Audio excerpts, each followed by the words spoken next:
This is 7th January session of the Hindu newspaper analysis, in which we will discuss only four issues. The first issue is decoding the national anthem controversy. In this article, we will discuss about national anthem controversy in Tamil Nadu. The second issue is related to human metapneumovirus, and the third issue is related to caste-based census. The fourth issue is related to collegium system. So let's discuss all the issues in detail. What is national anthem controversy in Tamil Nadu? What constitution says?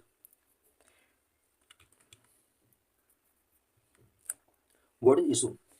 On January 6, 2025, Tamil Nadu Governor R.N. Ravi left the Legislative Assembly without delivering the customary address on the opening day of the first session of year, complaining that national anthem was not played before his scheduled address.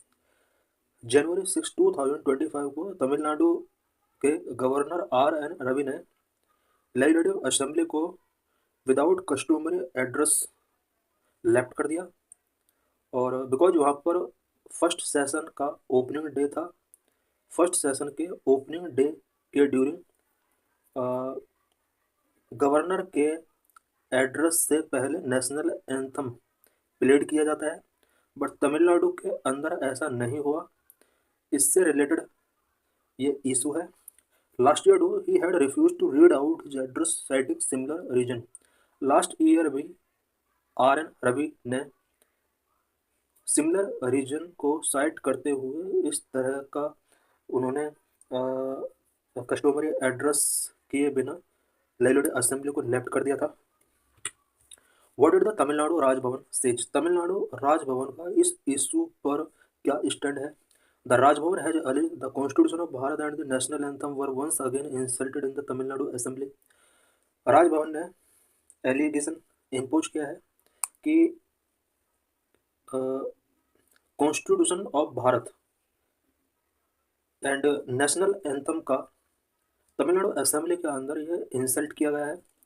It said respecting the national anthem is among the first fundamental duties enshrined in our constitution.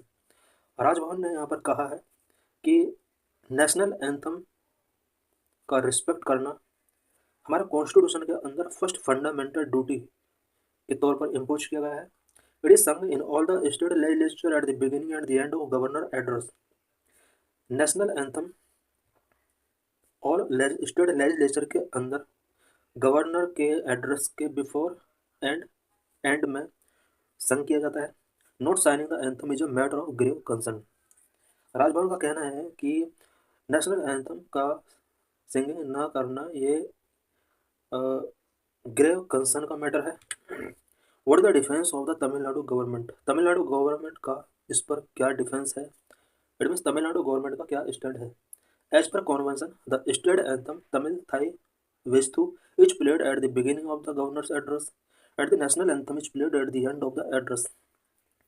Tamil Nadu में convention के according governor के address के beginning के during Tamil Nadu का अपना state anthem Tamil Thai Vazhthu played किया जाता है, एंड गवर्नर के एड्रेस के एंड में नेशनल एंथम प्लेड किया जाता है।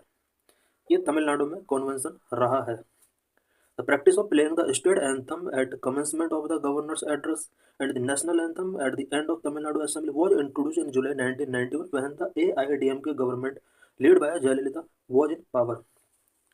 गवर्नर के एड्रेस के before state anthem and governor के एड्रेस के बाद नेशनल एंथम संग करने का जो प्रैक्टिस है ये 1991 से कंटिन्यू चल रहा है, और तब से कंटिन्यू चल रहा है जब AIADMK गवर्नमेंट तमिलनाडु के अंदर थी और इस गवर्नमेंट को जयललिता के द्वारा लीड किया जा रहा था।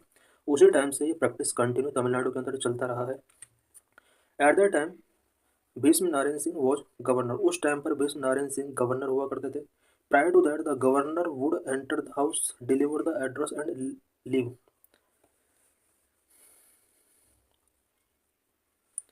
गवर्नर का एंट्री होता है और एंट्री के बाद अपना एड्रेस डिलीवर करता है, और एड्रेस डिलीवर के बाद यहाँ पर गवर्नर लेफ्ट कर देता है। इट मीन्स ये प्रोसीजर होता है कि गवर्नर के एंटर करने से पहले नेशनल एंथम होता है, एड्रेसिंग के बाद नेशनल एंथम अगेन संग किया जाता है। उसके बाद गवर्नर असेंबली को लेफ्ट कर देते हैं। ये ऑल स्टेट असेंबलीज के अंदर एक प्रैक्टिस होता है। How is the national anthem played during governors address in other legislative assemblies. Other legislative assemblies के अंदर गवर्नर के एड्रेस के ड्यूरिंग नेशनल एंथम किस तरह से प्ले किया जाता है। Each house follow its own convention. Each house के अंदर अपना जो कॉन्वेंशन है वो फॉलो किया जाता है। In Nagaland the national anthem was not played at all for several decades. It was played for the first time in February 2021 when R.N. Ravi was the governor of the North East state. Nagaland के अंदर several decades तक governor के addressing के before और after national anthem played नहीं किया जाता था। February 2021 से ये फर्स्ट टाइम प्लेड होना स्टार्ट हुआ जब R.N. Ravi north eastern state Nagaland के गवर्नर बने। In Tripura likewise in March 2018 the national anthem was played for the first time in the Tripura assembly. इसी तरह से त्रिपुरा स्टेट के अंदर नेशनल एंथम पहली बार मार्च 2018 में प्लेड किया गया। What the practice in parliament when the president's address is delivered. President के एड्रेस के डिलीवरिंग के ड्यूरिंग पार्लियामेंट के अंदर नेशनल एंथम के प्लेड से रिलेटेड क्या प्रैक्टिस है। National anthem played on entry when the president reaches his seat on the dais, a band installed in the lobby of the central hall to the right of the president plays the national anthem। जिस time पर president house के अंदर reach करते हैं उस time पर एक band के द्वारा सेंट्रल हॉल में जो कि प्रेसिडेंट के राइट में होते हैं नेशनल एंथम प्लेड किया जाता है। President sits down there after as the president sits down the presiding officer members and visitors in the galleries resume their seats. President seat taking करते हैं एंड हाउसेस को presiding as a presiding officer और other members and visitors अपना seat को resume करते हैं। Reads the printed address the president then reads the printed address in Hindi और English followed by a reading of the address in the other version if necessary by the chairman Rajya Sabha. President अपने printed address को हिंदी और English language में read करते हैं। अगर necessary हुआ तो लैंग्वेज का दूसरा वर्जन भी एड्रेसिंग के लिए चूज किया जा सकता है। ये डिसाइड करेगा चेयरमैन राज्यसभा का कि किस लैंग्वेज में इस एड्रेस को डिलीवर किया जाना है। National anthem played again on conclusion after the conclusion of the address the president rises in his seat followed by the member and visitors in the galleries when the national anthem is played again।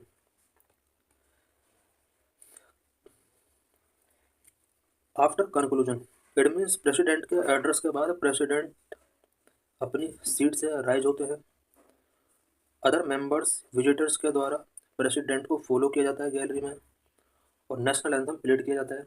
Leave the central hall the president there after leave the central hall in procession which is found in the same manner as that at the time of his arrival. Last में president central hall को leave कर देते हैं और कुछ उसी तरह से यहाँ पर फंक्शंस परफॉर्म किए जाते हैं जिस टाइम पर अराइवल के टाइम पर होते हैं। व्हाट आर द कॉन्स्टिट्यूशन से section 51A of the constitution of India dealing with fundamental duties says. Section 51A constitution का इससे रिलेटेड फंडामेंटल ड्यूटीज यहाँ पर प्रोविजन करता है। It shall be the duty of every citizen of India to abide by the constitution and respect its ideas and institution the national flag and the national anthem.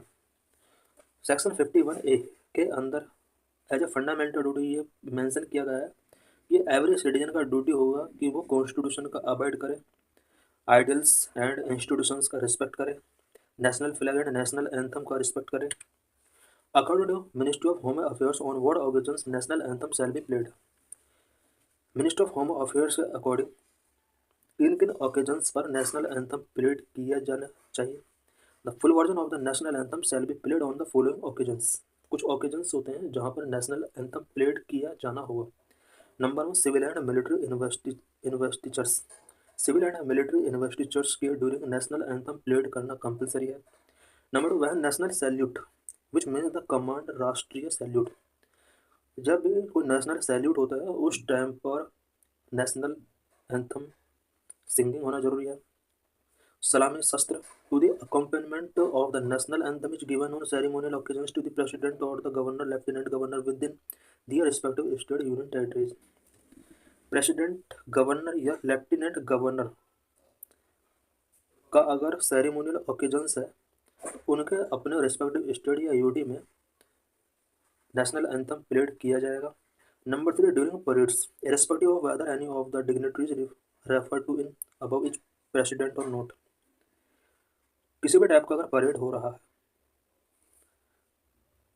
Point second में कोई भी dignitaries present है या नहीं है, during parade national anthem played किया जाएगा। On arrival of the president at formal state functions, formal state functions में अगर प्रेसिडेंट का अराइवल हुआ है तो उस टाइम पर नेशनल एंथम प्लेड किया जाना जरूरी है। And other functions organised by the government and mass function and on his departure for from such functions. State function है या फिर गवर्नमेंट के द्वारा कोई फंक्शंस ऑर्गेनाइज किया जा रहा है, मास फंक्शंस है, उस टाइम पर नेशनल एंथम प्रेसिडेंट के अराइवल पर होना चाहिए। और फंक्शंस का डिपार्चर के ड्यूरिंग भी प्रेसिडेंट का डिपार्चर अगर होता है तो वहाँ पर नेशनल एंथम प्लेड होना चाहिए। Number 5, immediately before and after the president address the nation over all India radio. All India radio पर अगर नेशन को प्रेसिडेंट एड्रेस करते हैं तो एड्रेस के immediately before and after national anthem played किया जाएगा। Number 6, on arrival of the governor lieutenant governor of formal state functions with in his state UT and on his departure from such functions. किसी state function में governor या lieutenant governor का arrival हो रहा है या फिर डिपार्चर हो रहा है, दोनों केस में नेशनल एंथम प्लेड होना जरूरी है। Number 7, when the national flag is brought on parade, parade में अगर नेशनल फ्लैग का यूज किया जा रहा है, नेशनल एंथम होना चाहिए। Number 8, when the regimental colours are presented, regimental colours presented किए जाते हैं, उस टाइम पर नेशनल एंथम प्लेड होना चाहिए। Number 9, for hosting of colour in navy, navy में अगर फ्लैग होस्ट किया जाता है तो उसके ड्यूरिंग भी नेशनल एंथम संग किया जाना चाहिए। When is mass singing of the national anthem required, mass singing, national anthem के लिए मास सिंगिंग की कब जरूरत होती है? The full version of the anthem shall be played accompanied by mass singing on the following occasions. Mass singing कब compulsory होता है? Number 1, on the unfurling of the national flag on cultural occasions और ceremonial functions other than parades.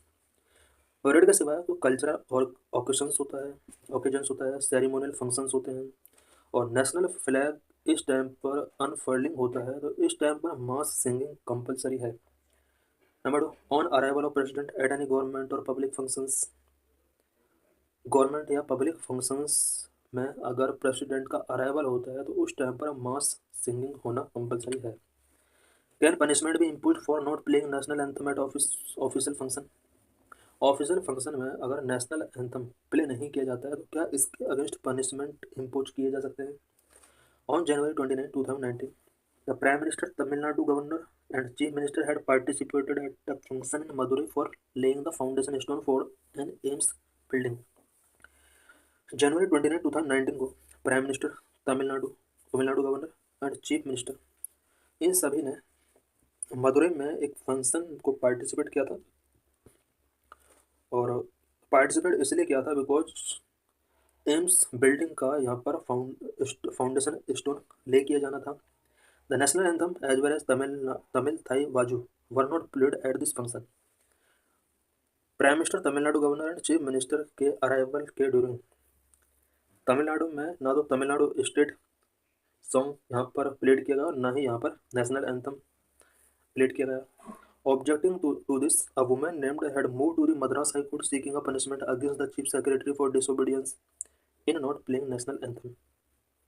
National anthem play ना किया जाने की वजह से मद्रास हाई कोर्ट में एक वुमेन के द्वारा पिटीशन डाली जाती है और रिक्वेस्ट की जाती है कि चीफ सेक्रेटरी के द्वारा डिसओबीडियंस के अगेंस्ट पनिशमेंट होना चाहिए। Madras High Court pointed out that there is no mandate for national anthem being sung as a thumbnail, but only a customary practice. Mandamus sought for against the respondents cannot be issued. Madras high court ने यहाँ पर point out किया कि national anthem sung किया जाना कोई mandatory नहीं है, ये सिर्फ एक कस्टमरी प्रैक्टिस है। The court dismissed her petition, court ने वुमेन की पिटिशन को यहाँ पर डिसमिस कर दिया। इट मीन्स कोर्ट के अकॉर्डिंग नेशनल एंथम संग किया जाना मैंडेटरी नहीं है, ओनली कस्टमरी प्रैक्टिस है। Why is human metapneumovirus linked to respiratory disease surge in China. Recently China के अंदर ह्यूमन मेटान्यूमोवायरस के केस बहुत ज़्यादा मिल रहे हैं जो कि रेस्पिरेटरी डिसीज है। इससे रिलेटेड कुछ पॉइंट्स हम इस इशू के अंदर डिस्कस करेंगे। What is human metapneumovirus? Human metapneumovirus are respiratory virus that causes mild infection similar to that caused by a common cold. Human metapneumovirus एक रेस्पिरेटरी वायरस है जिसमें कुछ मिल्ड इन्फेक्शंस कॉज होते हैं, और ये जो मिल्ड इन्फेक्शंस होते हैं वो कॉमन कोल्ड की वजह से जो इन्फेक्शन होते हैं कुछ इसी के सिमिलर है। इट मीन्स कॉमन कोल्ड के ड्यूरिंग बॉडी के अंदर जिस तरह की प्रॉब्लम्स जनरेट होती है उसी टाइप की प्रॉब्लम्स HMPV वायरस की वजह से होती है। First identify by scientist in 2001। HMPV virus first time scientist के द्वारा 2001 में आइडेंटिफाइड किया गया था। Virus belong to the pneumovirus pneumoviridae family of which respiratory syncytial virus, measles and mumps are also members. HMPV virus pneumoviridae family से belong करता है। इसी फैमिली के कुछ other virus such as syncytial virus, measles and mumps भी इसी की वजह से इसी फैमिली के मेंबर हैं। HMPV generally seen in winter and early spring. ये वायरस का एक स्पेशल कैरेक्टर यह है कि ये जनरली विंटर या फिर अर्ली स्प्रिंग्स में शो होता है। Children, the elderly and those with weakened immune system are more susceptible to the infection. Generally children, elderly people and weakened immune system जिनका होता है, इस वायरस का उन लोगों के ऊपर बहुत ज़्यादा इन्फेक्शन होता है। What are the signs and symptoms of HMPV? HMPV का क्या क्या साइंस क्या क्या सिम्टम्स होते हैं? Symptoms are such as cough, runny और blocked nose, sore throat, fever and wheezing. Symptoms cough हो सकता है, रनी और ब्लॉक नोज हो सकता है, सोर थ्रोट, फीवर एंड विजिंग हो सकता है। The estimated incubation period is 3 to 6 days। Incubation period 3 to 6 days का होता है। Illness goes away on its own within a few days with rest and supportive care at home। घर पर ही अगर rest और सपोर्टिव केयर टेकिंग किया जाता है तो इसके जो सिम्टम्स हैं या illness within few days goes away हो सकते हैं। In a few people complication such as bronchitis और न्यूमोनिया में अराइज रिक्वायरिंग मेडिकल केयर। कुछ पीपल के अंदर कुछ मोर कॉम्प्लिकेशंस हो सकता है सच एज ब्रोंकाइटिस और न्यूमोनिया जैसी प्रॉब्लम्स राइज हो सकती हैं। इस केस में मेडिकल केयर की रिक्वायरमेंट होती है। How does HMPV spread? HMPV spread through contact with an infected person और touching objects that have the virus on them. HMPV virus infected person के साथ कॉन्टैक्ट में अगर कोई हेल्दी पर्सन आता है या फिर किसी ऑब्जेक्ट पर अगर HMPV वायरस है और उस ऑब्जेक्ट को किसी ने टच किया है तो इस तरह से HMPV वायरस स्प्रेड हो सकता है। This can be through secretions from cough, cough के सीक्रेशंस के थ्रू भी स्प्रेड हो सकता है। स्निजेस के थ्रू भी हो सकता है। Sneezes close contact with someone who has the infection such as shaking hands, hugging, touching a doorknob or a phone or a keyboard that may be contaminated with the virus and then touching the mouth, nose or eyes। किसी भी person के कफ स्निजेस के secretions की वजह से ही किसी healthy person में spread हो सकता है। समवन किसी अदर पर्सन के साथ अगर हैंड शेकिंग किया जाता है, हगिंग किया जाता है तो उसके थ्रू स्प्रेड हो सकता है। कीबोर्ड, फोन या डोर नॉब को टचिंग किया जाता है, स्पेशली अगर इन ऑब्जेक्ट्स पर वायरस का पहले से ही प्रेजेंस है तो अदर पर्सन को भी HMP वायरस इन्फेक्ट कर सकता है। How is HMPV treated? There is no vaccine and there is no specific antiviral to treat HMPV। HMPV को ट्रीट करने के लिए कोई स्पेसिफिक एंटीवायरल या ट्रीटमेंट नहीं है, कोई वैक्सीन नहीं है। Most people require over the counter medications to relieve fever and pain, possibly with decongestant. ज़्यादातर पीपल फीवर या पेन से रिलेटेड मेडिसिन इसमें टेकिंग करते हैं। Antibiotics will not work for HMPV। HMPV के लिए एंटीबायोटिक यूजफुल नहीं होता है। Can HMPV be prevented? क्या इसको प्रिवेंट किया जा सकता है? Yes. Wash your hands frequently with soap and water. Soap and water से फ्रिक्वेंटली अपने हैंड्स को वॉश करना है। Avoid close contact with infected person. Infected person के साथ क्लोज कॉन्टैक्ट को अवॉइड करना है। Avoid touching your face, nose, eyes and mouth and wear a mask if you think you may be infected. अगर आपको लगता है कि आपको इन्फेक्शन हो सकता है तो आपको अपना फेस टचिंग नहीं करना है, नोज, आइज, माउथ को टच नहीं करना है, इसको अवॉइड करना है।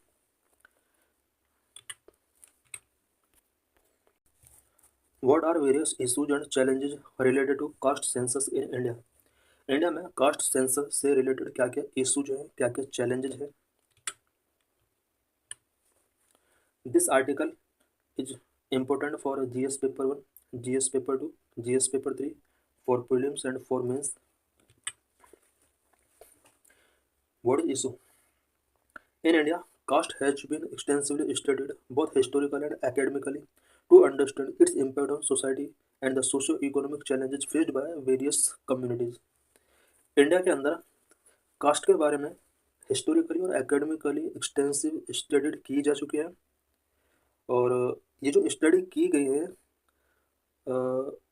सोसाइटी पर कास्टिज्म का क्या इम्पैक्ट पड़ता है इससे रिलेटेड अंडरस्टैंडिंग के लिए वेरियस स्टडीज की गई हैं और वेरियस कम्युनिटीज के द्वारा किस तरह के सोशो इकोनॉमिक चैलेंजेस फेस किए जा रहे हैं, इन सब को अंडरस्टैंड करने के लिए एक्सटेंसिवली हिस्टोरिकली एंड एकेडमिकली यहाँ पर स्टडी की गई है। To better address caste based disparities there is a need for a caste based census. Caste based disparities को बेटर तरीके से एड्रेस करने के लिए कास्ट बेस्ड सेंसस बहुत ही नेसेसरी है। The lack of comprehensive and uniform caste data remains a significant gap. India में comprehensive and uniform caste data का लैक सिग्निफिकेंट गैप बना हुआ है। इट मीन्स यहाँ पर कास्ट बेस्ड सेंसस जो डिले किया जा रहा है इसकी वजह से वेरियस कम्युनिटीज कौन कौन से सोशो इकोनॉमिक चैलेंज फेस कर रही हैं, इससे रिलेटेड डाटा नहीं मिल पा रहा है। Colonial authorities conducted studies on caste for ease of administration. Post-independence, caste becomes central to affirmative action policies aimed at addressing inequalities. Colonial authorities ने भी ease of administration, it means administration को easy करने के लिए cast से related उन्होंने studies करें। Post independence, it means independence के बाद भी इंडिया में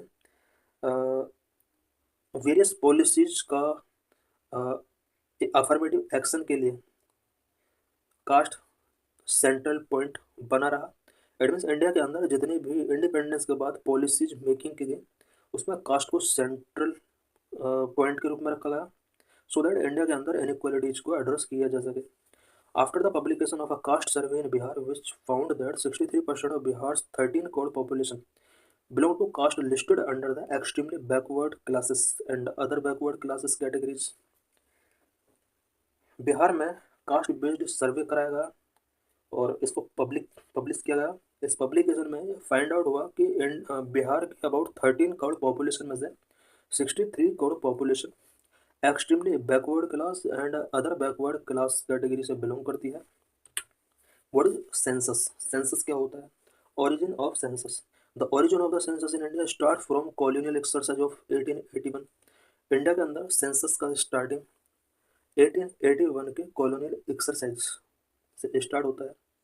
Census have evolved and been used by policymakers, academics, government, and other to capture the Indian population, assess resources, map social changes, delimitation exercise, etc. Census का use India में policy makers, academics, government and delimitation exercise के लिए किया जाता रहा है। First caste census as SECC, socio economic and caste census. First time जो caste census किया गया था वो SECC, socio economic and caste census के रूप में किया गया था। SECC was conducted for the first time in 1931। First time 1931 में socio economic and caste base पर सेंसस कराया गया था।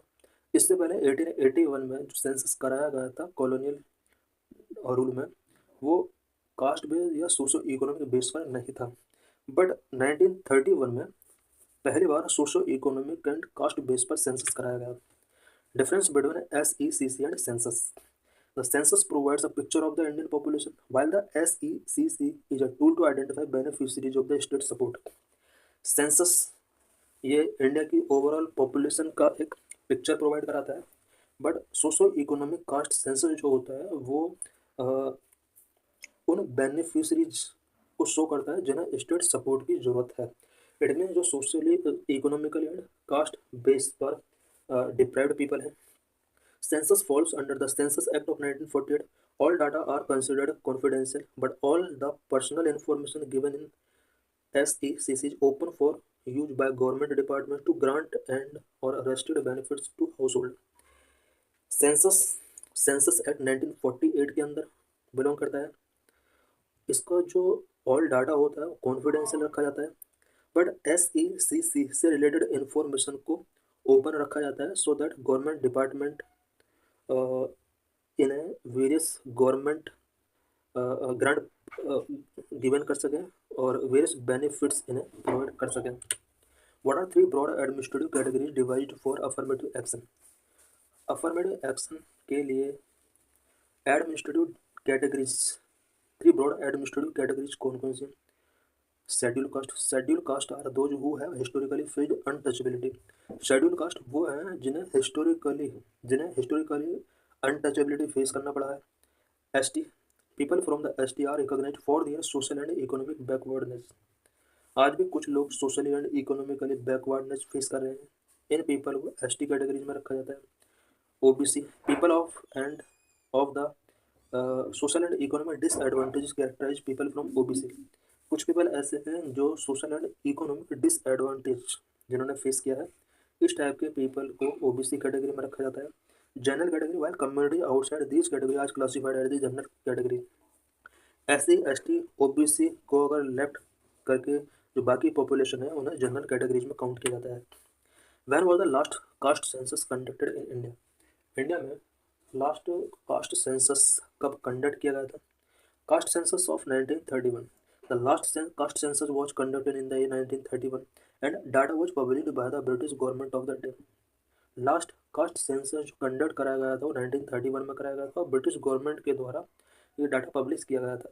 This caste census became the basis for the implementation of Mandal commission report and subsequent reservation policy bye the government for OBC।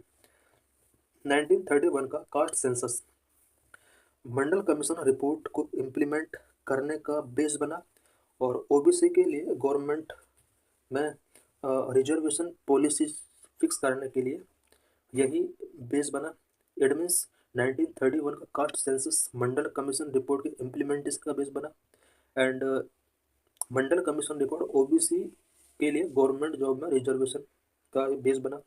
Cast census of 2011। After independence the census of 2011 became the first time to collect caste based data. 1931 के बाद 2011 में cast based data India के अंदर collect किया गया। Independence के बाद first time ऐसा किया गया कि कास्ट बेस्ड सेंसस इंडिया में कराया गया 2011 में, but the data related to caste were not made public due to fear of political opportunities and favouritism. 2011 में जो caste based census data collect किया गया था इसकी फाइंडिंग्स को इसलिए ओपन नहीं किया गया so that political opportunism and favouritism का एलिगेशंस गवर्नमेंट पर ना लग सके, इसलिए गवर्नमेंट ने इसको पब्लिश नहीं कराया। Why caste based census? Caste based census की नीड क्यों है? Number 1 accurate identification of OBC का एक्यूरेट आइडेंटिफिकेशन होना चाहिए। Number 2 support demand 27% reservation. 27% reservation की डिमांड को सपोर्ट करने के लिए कास्ट बेस्ड सेंसस नेसेसरी है। Fostering a more equitable system foster करने के लिए कास्ट बेस्ड सेंसस इंपॉर्टेंट है। Policy making and inclusive development और पॉलिसी मेकिंग के लिए कास्ट बेस्ड सेंसर इंपॉर्टेंट है। इट इज सोशल इंपेरेटिव, ये सोशल इंपेरेटिव है। इट इज लीगल इंपेरेटिव है।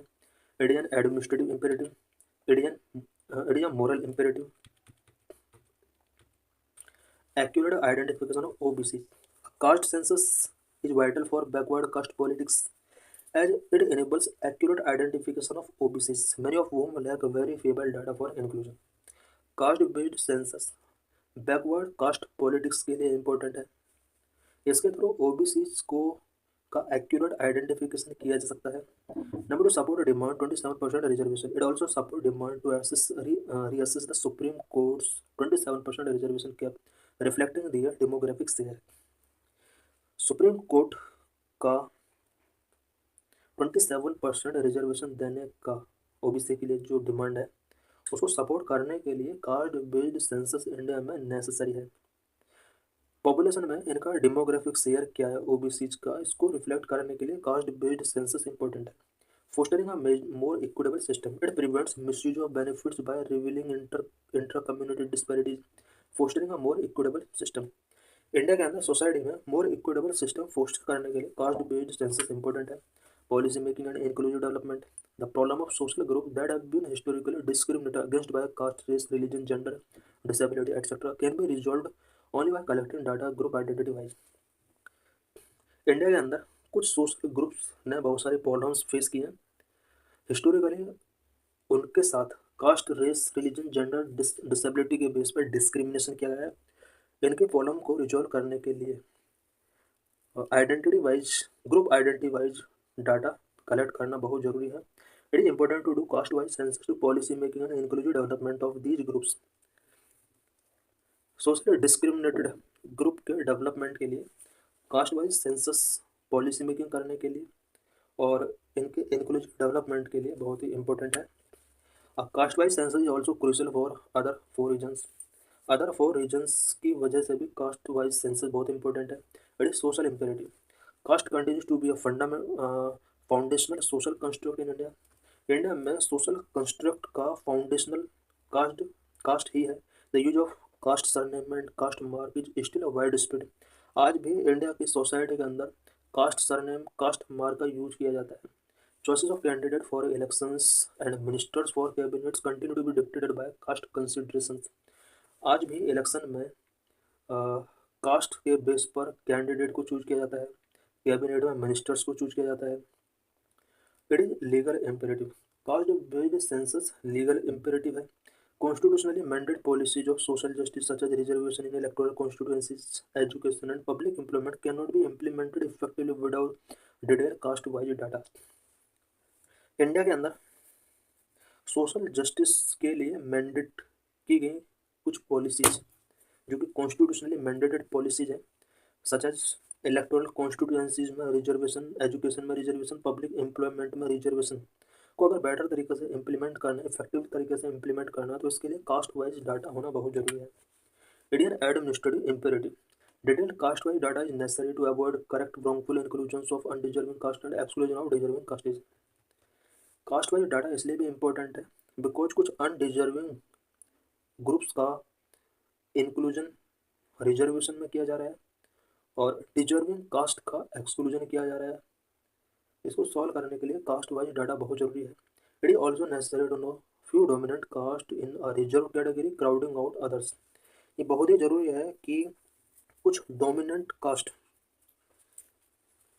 रिजर्व कैटेगरीज में इंक्लूड है और अदर्स को इन्होंने क्राउड आउट कर रखा है। इट मीन जो रियल में पुअर पीपल हैं या नीडी पीपल हैं उन्हें रिजर्वेशन का उतना प्रॉफिट नहीं मिल पा रहा है जिसमें कि कोई डोमिनेंट कास्ट को प्रॉफिट मिल रहा है। It is also needed for sub categorising caste within a reserve category and to determine the income wealth criterion for the creamy layer. Caste wise data इसलिए भी इम्पोर्टेंट है कि सब categorise cast का किया गया है, इसमें रिजर्व कैटेगरीज के अंदर सब रिजर्व को बेटर तरीके से अंडरस्टैंड किया जा सके। It is moral imperative, the absence of detailed caste wise data has helped only elites among upper caste and dominant. As a result, they get a disproportionate share of the nation's state assets, incomes, and position of the power. Detailed caste wise data के absence की वजह से upper caste and dominant OBC में जो elite people हैं उनको profit मिला है। इसकी वजह से इनका नेशन के एसेट्स में, इनकम में एंड पावर पोजीशन में इनका शेयर डिसप्रोपोर्शनेटली इंक्रीज हुआ है। The argument against caste census, cast census के अगेंस्ट कुछ आर्गूमेंट हैं। First, that it is a socially divisive. Second, it is an administrative nightmare. Third, it would fuel demands for reservation. It is socially divisive. India's census enumerates religion, language, and region which are as divisive as caste. India के census के अंदर religion, language, reason के base पर data collect किया जाता है, जो कि डिविजिव अप्रोच है। That is an administrative nightmare. Caste census is difficult and long exercise which need more cost and administration resources. Caste census एक डिफिकल्ट एंड लॉन्ग एक्सरसाइज है जिसके लिए more cost and administration resource की need होती है। It would fuel demands for reservation. Reservation की demand को fueling करता है। The availability of caste wise census data would help to arbitrary demands from various caste group.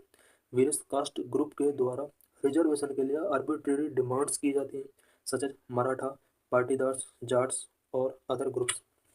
What is case for OBC inclusion in census. Census में OBC inclusion का क्या case है? Why OBC data necessary? Like the SC and STs, the Constitution permit reservation for OBC in education, Article 15(4) and public employment, Article 14(4). SC और ST की तरह India का constitution OBC के लिए एजुकेशन और पब्लिक एम्प्लॉयमेंट में reservation permit करता है। एजुकेशन के लिए आर्टिकल 15(4) एंड पब्लिक एम्प्लॉयमेंट के लिए आर्टिकल 14 में OBC के लिए रिजर्वेशन यहाँ पर फिक्स किया गया है। After the implementation of the Mandal Commission recommendations, the OBCs enjoy reservation in the central government also. Mandal commission की रिकमेंडेशंस के इम्प्लीमेंटेशन के बाद OBCs को सेंट्रल गवर्नमेंट में भी रिजर्वेशन परमिट कर दिया गया।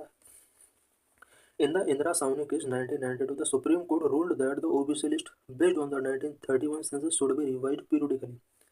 1992 में इंदिरा सावनी केस में सुप्रीम कोर्ट ने रूल किया कि ओबीसी लिस्ट का 1931 सेंसस के बेस पर पीरियडिकली रिवीजन इसका होना चाहिए। The OBC do not have reservation in electoral constituencies for MP and MLA like the एससीज and STs. MP and MLA electoral constituencies में एससी और एसटी के लिए यहाँ पर रिजर्वेशन का प्रोसेस है, बट ओबीसी के लिए एमपी एंड एमएलए कॉन्स्टिट्यूशंसीज के लिए रिजर्वेशन प्रोसेस नहीं है। But after the 73rd and 74th amendments 1993, the constitution provides for reservation in electoral constituencies, panchayat and municipalities, not only for SC and ST but also for OBCs. 73rd and 74th constitutional amendment के बाद municipality and panchayat electoral constituencies में SC ST के reservation के साथ साथ OBC के लिए भी यहाँ पर रिजर्वेशन फिक्स कर दिया गया। For this caste wise area wise census data of the OBC is essential. Electoral constituencies in panchayat and municipalities के लिए caste wise area wise census data OBC के लिए बहुत ही एसेंशियल है। Why judiciary demand caste wise data but executive avoid. Judiciary caste wise data का demand कर रहा है बट एग्जीक्यूटिव इसको अवॉइड कर रहा है। While one arm of the state, the judiciary, demands caste-wise data to uphold reservation, another, the executive, has avoided enumerating caste-wise data. State का एक आर्म जुडिशरी जहां रिजर्वेशन को अपहोल्ड करने के लिए कास्ट वाइज डाटा का डिमांड कर रहा है, वहीं इसका अनदर आर्म यानी एग्जीक्यूटिव कास्ट वाइज डाटा को इनुमरेट करने को अवॉइड कर रहा है। States like UP, MP, Gujarat, Maharashtra, Karnataka, Odisha, and Jharkhand try to implement reservation for OBCs in the elections to local bodies. But High Courts and Supreme Court stated the same on the ground that there was no caste-wide data of OBCs. OBCs के लिए local bodies के election में reservation को implement करने के लिए various state ने initiatives taking किए हैं, such as UP, MP, Gujarat, Maharashtra, Karnataka, Odisha, Jharkhand. But high court and supreme court ने इस पर इसलिए स्टे लगा दिया because caste wise data OBC के लिए अवेलेबल नहीं है। The government's reluctance to enumerate caste as a part of census is legally indefensible and administrative unwise. Government जिस तरह से सेंसस में कास्ट को इनुमरेट नहीं कर रही है, ये कहीं ना कहीं legally indefensible and administratively unwise initiative है गवर्नमेंट का। Individual state can always do caste survey like Karnataka and Bihar did. Individual state भी कास्ट वाइज सर्वे करा सकते हैं, जिस तरह से कर्नाटक ने 2015 में कराया एंड बिहार ने 2023 में कराया. What is the way forward? The census act 1948 should be amended to make enumeration by caste mandatory instead of leaving it to the whims of union executive. Census act 1948 के अंदर कास्ट सेंसस मैंडेटरी करने के लिए amendment किया जाना चाहिए. It means union executive के whim पर लेफ्ट करने की जगह कास्ट वाइज सेंसस को सेंसस एक्ट 1948 के अंदर मैंडेटरी कर देना चाहिए. Caste should be enumerated as part of the regular census by the census commission only. Regular census के पार्ट के तौर पर कास्ट को सेंसस कमिश्नर के द्वारा इनुमरेट किया जाना चाहिए. This is PYQ related to this article. 2009 में क्वेश्चन पूछा गया था. What is collegium system and how जजेज are appointed for supreme court and high court. Article important for GS paper 2, judiciary, Indian constitution. It also important for prelims, for mains. What is issue? The names rotated by Supreme Court Collegium for appointment as judges are binding on the Union government. Supreme court collegium के द्वारा जजेस के लिए जो name rotate किए जाते हैं वो यूनियन गवर्नमेंट पर बाइंडिंग होते हैं. इट मीन्स कॉलेजियम ने जो नेम प्रपोज किए हैं यूनियन गवर्नमेंट को उन नेम्स को प्रपोजल देना होगा.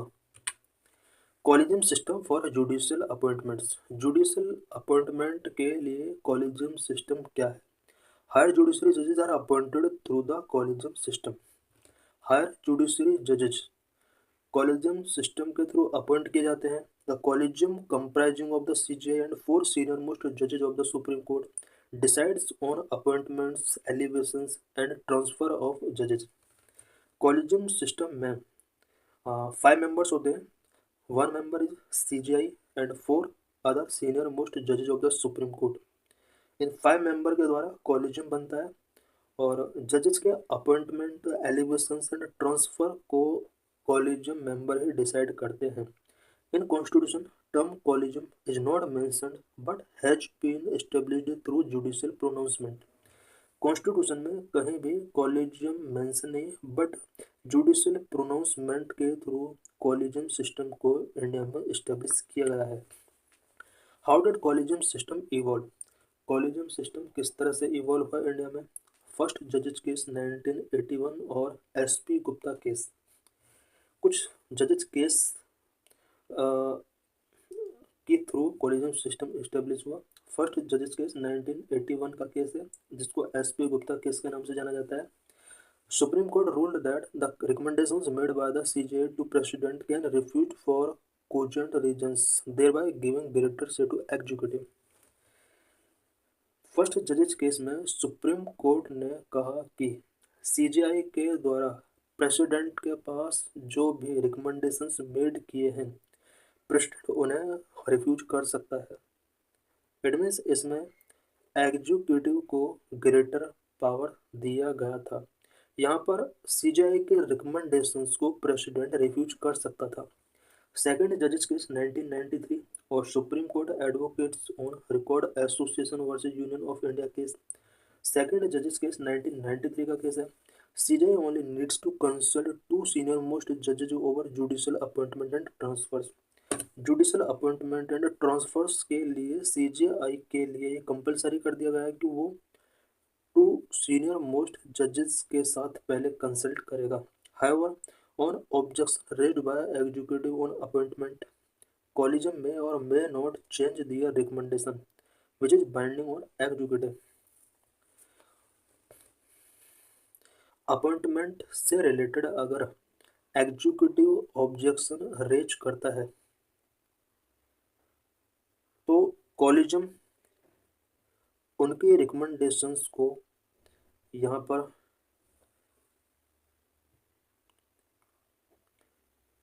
मान भी सकता है, नहीं भी मान सकता है। इट मीन्स सीजीआई ने टू सीनियर मोस्ट जजेस के कंसल्टेशन के बाद अगर जजेस को अपॉइंट किया है या ट्रांसफर किया है, तो इस पर एग्जीक्यूटिव को ऑब्जेक्शन करने का राइट तो मिला हुआ था, बट इसकी जो भी एग्जीक्यूटिव की जो भी रिकमेंडेशंस थी वो सीजीआई के लिए या कॉलेजियम सिस्टम के लिए बाइंडिंग नहीं थी। थर्ड जजेस केस 1998। थर्ड जजेस केस इसके 5 ईयर के बाद आता है। सेकंड जजेस केस के यानी 1998 में आता है। CJI should consult the 4 senior most जजेस from supreme court to form his her opinion on judicial appointment and transfers. Judicial appointments and transfers के लिए सीजीआई के लिए कंपलसरी कर दिया गया कि सुप्रीम कोर्ट के 4 सीनियर मोस्ट जजेस के साथ इसको कंसल्ट करना होगा। फोर्थ जजेस केस 2015 में फोर्थ जजेस के साथ है national judicial appointment commission act of 2014 and the 99th constitutional amendment act of 2014 has replaced the collegium system of appointing judges to the Supreme Court and High Courts with a new body called the NJAC। 2014 में national judicial appointment commission act and 99th constitutional amendment act 2014 ने collegium system को replace कर दिया। Collegium system जो कि supreme court and high court के judgement को appoint करने के लिए एक सिस्टम इस्टेब्लिश किया गया था। कॉलेजियम सिस्टम की जगह पर यहाँ पर national judicial appointment commission establish किया गया। But in 2015 the supreme court declared both the 99th constitutional amendment as well as the NJAC act as void and unconstitutional in this fourth जजेस case. Fourth जजेस case में supreme court ने 2015 में national judicial appointment commission act and 99th constitutional amendment act को void and unconstitutional declare कर दिया। Consequently, their earlier collegium system became operative again। Collegium system को again operative कर दिया जाता है 2015 में। हाउ आर सुप्रीम कोर्ट जजेस अपॉइंटेड। सुप्रीम कोर्ट के जजेस किस तरह से अपॉइंट किए जाते हैं। Strength and composition of Supreme Court। Originally, Supreme Court had 8 judges, 1 Chief Justice and 7 others। Originally, Supreme Court में 8 जजेस हुआ करते थे, 1 Chief Justice and 7 other judges हुआ करते थे। Over the time, Parliament has increased the number of judges। Currently, Supreme Court has 34 judges, 1 CJI and 33 others। Over the time parliament ने supreme court के जजेस का नंबर इंक्रीज किया है। Currently supreme court के अंदर 34 जजेस हैं, जिनमें से 1 CJI एंड 33 अदर जजेस हैं। What are qualifications for appointment as जज। जज के अपॉइंटमेंट के लिए क्या क्या क्वालिफिकेशंस होना चाहिए। Under article 1 to 4 of the constitution a person can be appointed as जज of the supreme court if he और she be a citizen of India. Constitution के आर्टिकल 124 के अकॉर्डिंग कोई भी पर्सन जज बन सकता है अगर वो इंडिया का सिटीजन है। Must have served as a जज of the high court for at least 5 years और an advocate of high court for at least 10 years। High court का एट लीस्ट 5 year जज होना चाहिए या 10 year एडवोकेट होना चाहिए। Must be a distinguished jurist in opinion of the president. President के opinion में डिस्टिंग्विश्ड जूरिस्ट होना चाहिए। What is appointment process. Judges of the Supreme Court appointed by the President under Clause 2 of Article 124 of the Constitution। Constitution का article 124 के clause 2 के according president के द्वारा supreme court के जजेस का अपॉइंटमेंट किया जाता है। द प्रेसिडेंट कंसल्ट विद जजेस of the high court and supreme court to make informed appointments. Appointment को इन्फॉर्म करने के लिए प्रेसिडेंट हाई कोर्ट के जज एंड सुप्रीम कोर्ट के जजेस के साथ कंसल्ट करता है। ओथ प्रोसेस क्या है। Every appointed judge must make and subscribe to an oath before the president or an appointed person। Every appointed judge को president और appointed person के before oath make करना होता है। The oath includes commitment to uphold the constitution, sovereignty and integrity of India and perform duties without fear or favor। oath के अंदर कुछ commitments include किए जाते हैं such as commitment to uphold the constitution, sovereignty and integrity of India. It means constitution, sovereignty and integrity of India को uphold करने के लिए कमिटमेंट थ्रू ओथ कराए जाते हैं। विदाउट फियर और फेवर ड्यूटी परफॉर्म करने के लिए भी कमिटमेंट कराया जाता है। Provision of tenure and resignation, no prescribed minimum age limit for a जज अपॉइंटमेंट, जज के अपॉइंटमेंट के लिए कोई मिनिमम एज लिमिट प्रेस्क्राइब्ड नहीं है। Serve until they reach the age of 65 year, 65 year की एज तक वो सर्विस प्रोवाइड कर सकता है। May resign before reaching the age of 65 years by tendering their resignation to the president, 65 years से पहले भी वो अपना रेजिग्नेशन प्रेसिडेंट को टेंडर कर सकता है।